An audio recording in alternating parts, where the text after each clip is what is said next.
qui marque notre entrée dans la dernière ligne droite, le dernier coup de collet de cette campagne municipale qui nous amènera donc au 23 et nous le souhaitons tous 30 mars prochain. Je tenais à remercier particulièrement et davantage maintenant après son intervention Sébastien Copin qui, sa modestie m'empêchait de le dire, mais qui est un des conseillers régionaux Front National en PACA. Et je tiens à signaler d'ailleurs le seul conseiller régional de Canois, tout parti confondu, tout bord confondu, c'est le seul représentant conseiller régional que nous avons à Cannes. Donc je le remercie de sa présence et de son soutien ce soir.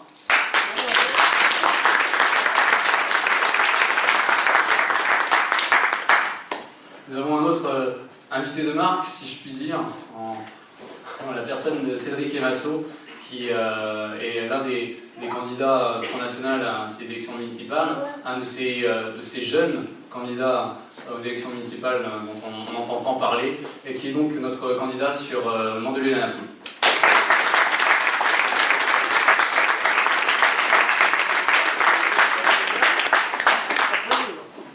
Si nous sommes tous bien assis confortablement en toute sécurité, c'est en partie grâce à elle.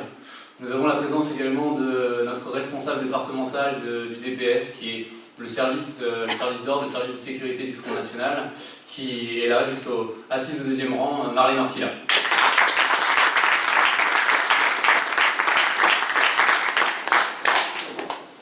Et enfin, sans eux, tout ceci ne serait pas possible, et je n'en serais pas là sans leur aide précieuse. Mes colistiers attablés ici, que je vais vous présenter dans l'ordre. Deuxième de liste, Madame Elisabeth Diaz-Daousson.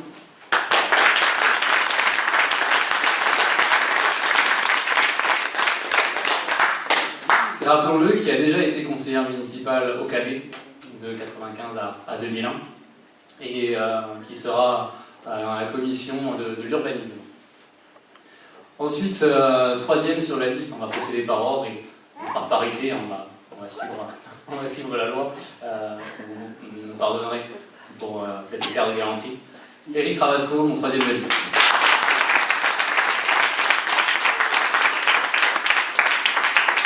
Vous avez pu le croiser à de nombreuses reprises sur les marchés, à mes côtés, lors de réunions.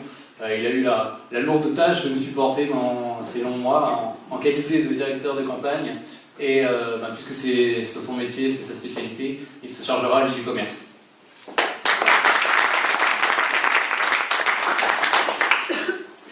Une militante de la première heure, si je puis dire, quatrième sur la liste, notre responsable de militantisme, Liliane Marcas.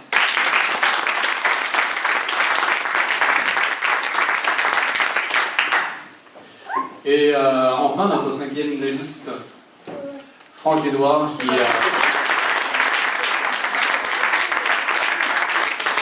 Franck Edouard Gabert, qui se charge principalement de tout ce qui est numérique, informatique, nouvelles technologies, communication, et qui donc du coup s'occupera lui de la partie communication de notre mandat.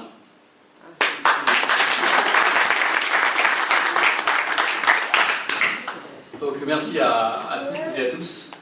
Je vais commencer par une bonne nouvelle qui me comble de bonheur, si je puis dire, et me rend fier parce que c'était pas facile.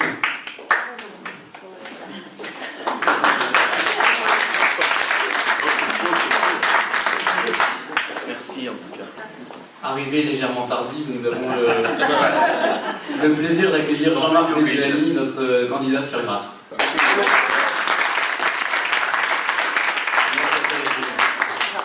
Je disais donc que je vais inaugurer cette intervention par une bonne nouvelle. C'est officiel, c'est définitif. Nous avons réuni donc les 43 noms pour pouvoir se présenter. Nous avons terminé de constituer notre liste et nous l'avons déposée en sous-préfecture cette semaine. Ouais, bravo.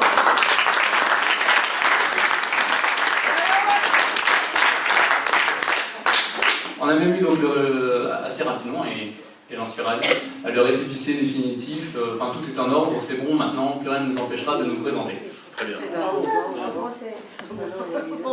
Ça, vous allez dire, bon, c'est une formalité, pourquoi est-ce qu'il est si heureux comme ça c'est tout simplement parce qu'on va recontextualiser un peu cette annonce. Et nous avons un cas particulier au Canet, c'est que nous n'avons plus présenté de liste, nous n'avons plus été présents aux élections municipales du Canet depuis 1995. Voilà.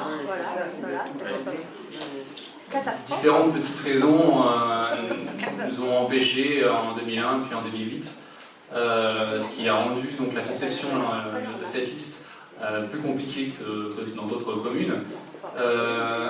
Mais ça y est, donc maintenant elle est constituée et nous allons pouvoir représenter dignement. Bravo!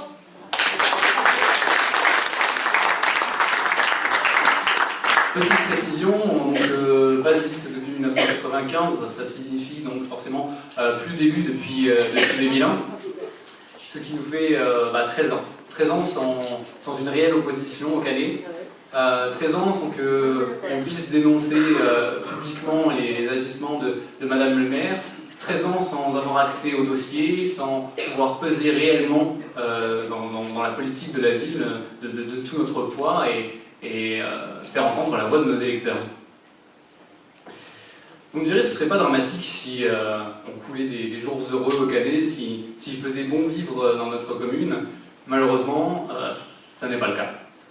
Alors on peut toujours relativiser et dire qu'il y a pire ailleurs. C'est vrai qu'il y a pire ailleurs, mais il y a mieux aussi. Donc, est-ce qu'on doit se contenter d'être moins bien qu'ailleurs, mais mieux qu'autre part? Moi, le sens profond de mon engagement, c'est justement d'œuvrer pour que les Canétanes, les Canétans puissent vivre chaque jour mieux, avoir un meilleur confort de vie, être heureux et fiers de vivre au Canet. Donc je ne me contenterai pas de il y a pire ailleurs. Dans tous les domaines, au Canet, on a des lacunes quand ce n'est pas directement des problèmes. Et qui est-ce qui en paye le prix? Au sens propre comme au sens figuré, hein, j'entends. C'est certainement pas ceux qui nous dirigent, non, c'est vous, c'est nous qui payons les pots cassés. Et je pense que vous partagez mon avis, il est temps que cela cesse. La sécurité, première des libertés, n'est pas plus, depuis un certain temps, assurée correctement, convenablement, dans les règles de l'art, au Canet. Alors même si M. Cherki, le directeur de la police municipale du Canet, se vante, se targue dans les médias, dans les réunions publiques, dans les conseils municipaux, que oui, au Canet c'est formidable, on n'en est plus à lutter contre l'insécurité, maintenant le travail de la police municipale c'est de lutter contre les incivilités. Bon. Peut-être ne passe-t-il pas autant de temps que moi au Canet. Je vois toujours, bon pas tous les jours non plus, mais je vois régulièrement des incendies de poubelles ou de locaux à poubelles, pour prendre un exemple simple, les Mirandoles. Quand ce n'est pas des incendies directement de caves, dans le secteur rue Mérimée, quartier un peu des Trois Bonheurs, où à multiples reprises on a eu malheureusement la déception de constater ce genre d'incendie. Le trafic de drogue présent du côté des Coups-Boussoles, du square Carnot, ou juste là, très proche, le jardin du Civoli. Que fait la police? Où sont les ordres que M. Cherki est censé donner? Je ne vois pas de directive pour enrayer tout là. Mais bon, là, c'est de la pacotille du menu frottin, si je puis dire, parce que malheureusement, on a aussi des actes beaucoup plus choquants, beaucoup plus violents. Deux exemples en date récemment qui sont révélateurs. Rue Saint-Sauveur, un restaurateur qui va pour fermer son établissement et qui se fait abattre dans son restaurant sous les yeux de son propre fils. Alors ça c'est de l'incivilité. Je ne crois pas que vous partagez ce point de vue-là. Ou alors, dernier événement en date, ça pourrait passer comme pour un fait divers, mais ce serait ne pas tenir compte de la violence et du caractère choquant de cette agression de policiers municipaux qui patrouillent, puis ils croisent un scooter avec deux jeunes dessus, deux jeunes non casqués, qui, à la vue de ces policiers, s'empressent de faire demi-tour. Je pense pas qu'ils faisaient demi-tour pour acheter du pain. Donc les policiers font leur travail, prennent leur moto, et puis rejoignent ces individus pour un banal contrôle de police. Finalement, ce contrôle de police n'a eu de banal que le nom. Les jeunes se sont vite énervés et ont agressé avec une violence inouïe ces deux policiers. Les plaquant au sol, leur fracassant la tête contre le sol. Heureusement, ils avaient gardé leur casque. On était à deux doigts du coup de couteau.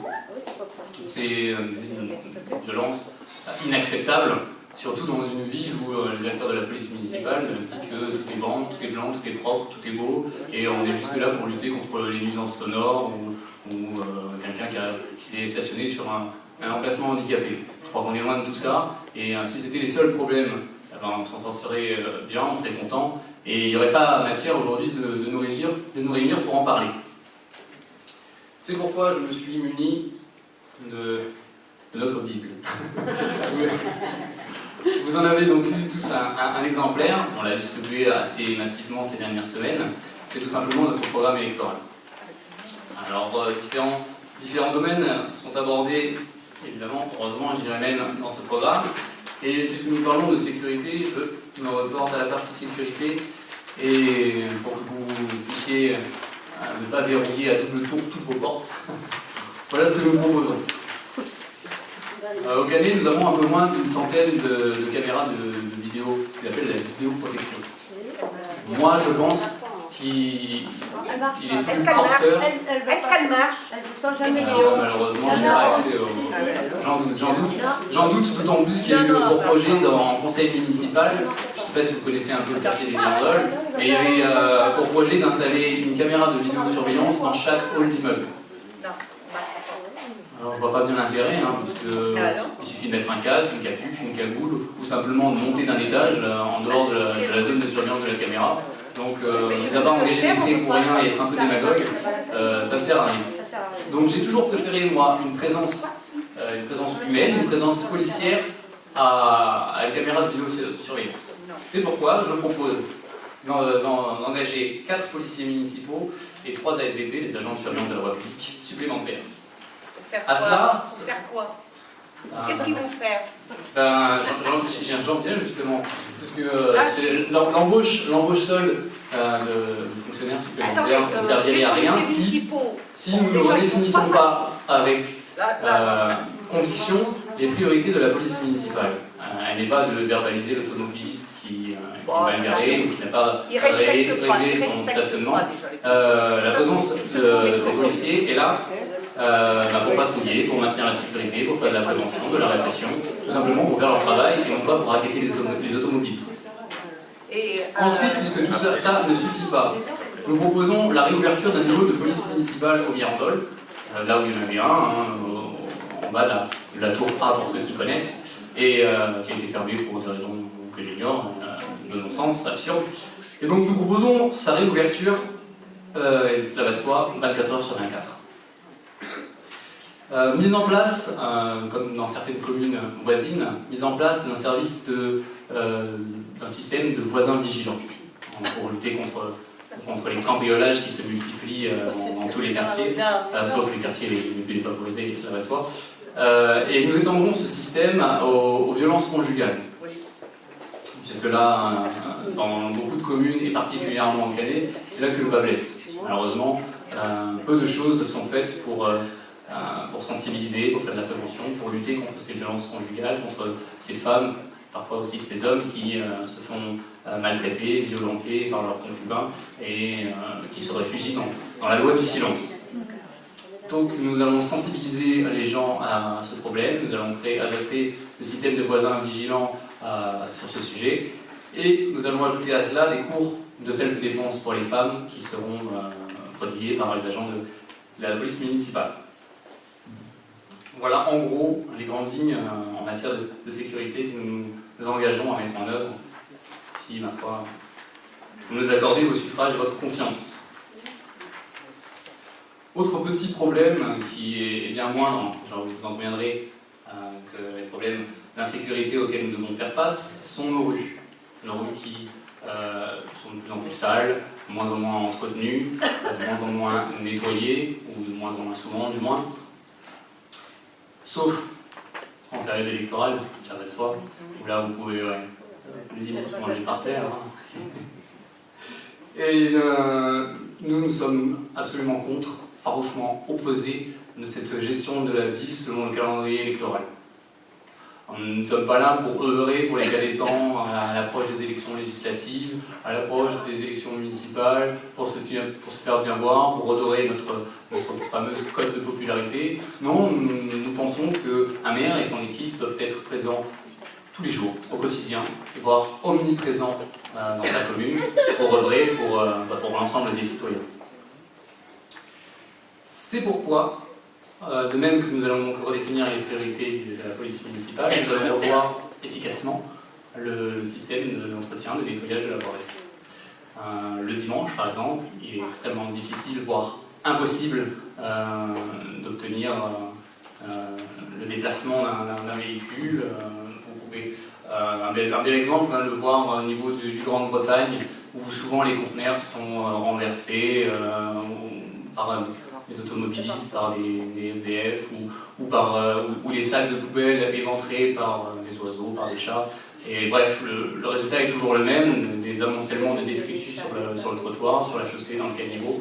Et le dimanche, rien n'est fait. Donc il y aura la création d'une réelle astreinte, d'un réel service de patrouille, de nettoyage le dimanche.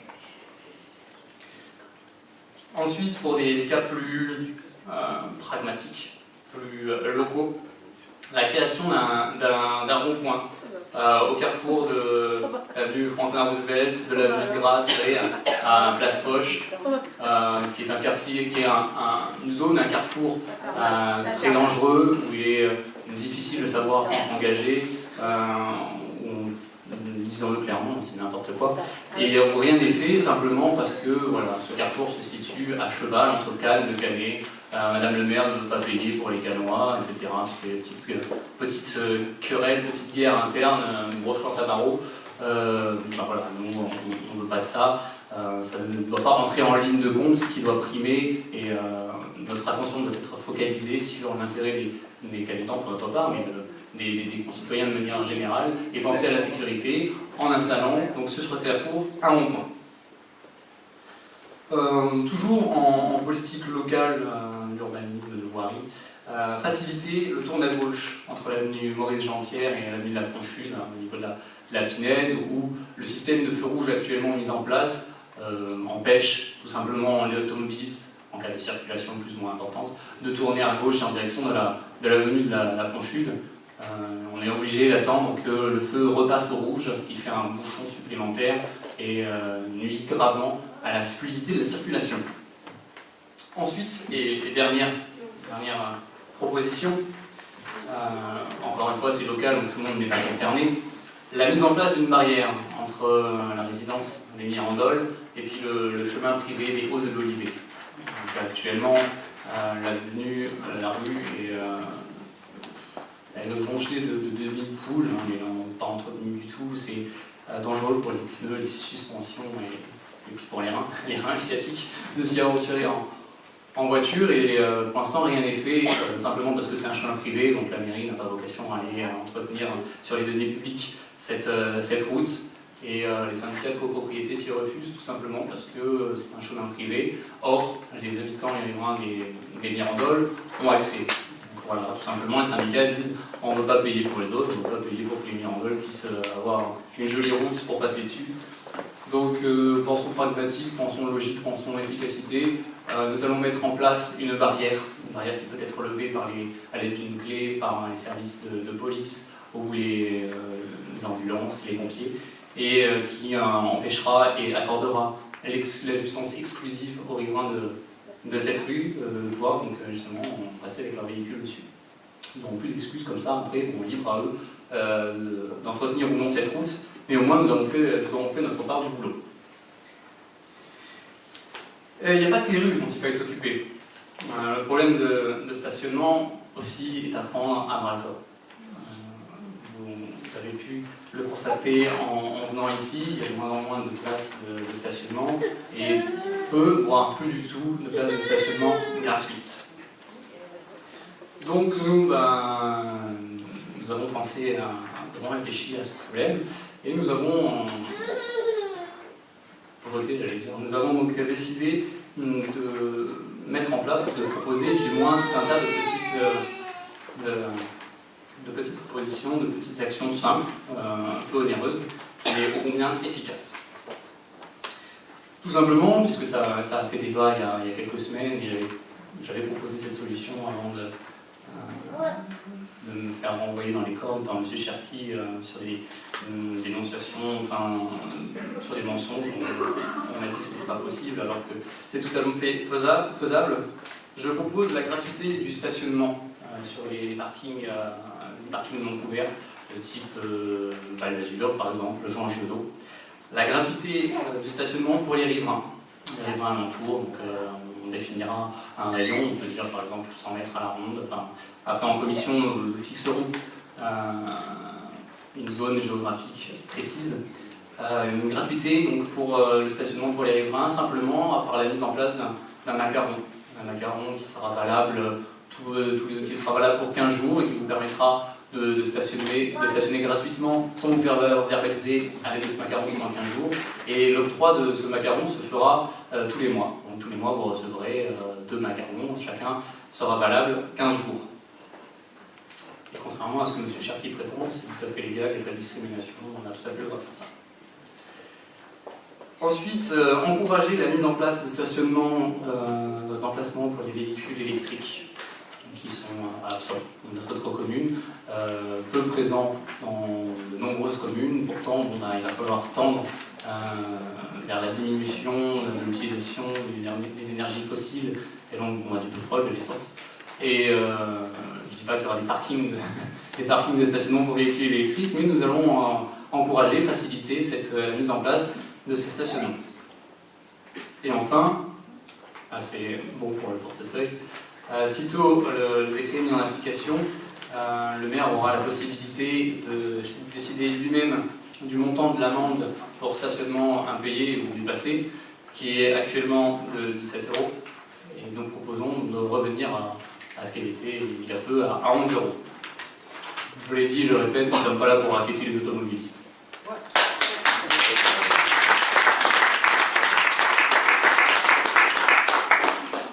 Pensez-vous que nous en aurons fini avec tout cela? Juste par ces quelques petites mesures, à redonner la joie de vivre aux Canétans? Certainement pas.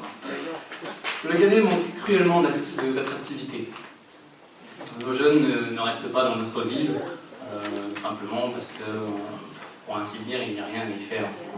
On manque cruellement, je le dis, d'attractivité, de moyens, d'événements, de structures pour attirer et conserver cette manière de travail, de joie de vivre que peuvent représenter la jeunesse. Ajoutons à cela presque 12% de chômage au Canet. Les commerces en berne, les commerçants ferment à tour de bras. Vous avez qu'à aller faire un petit tour du côté de l'avenue Franklin Roosevelt,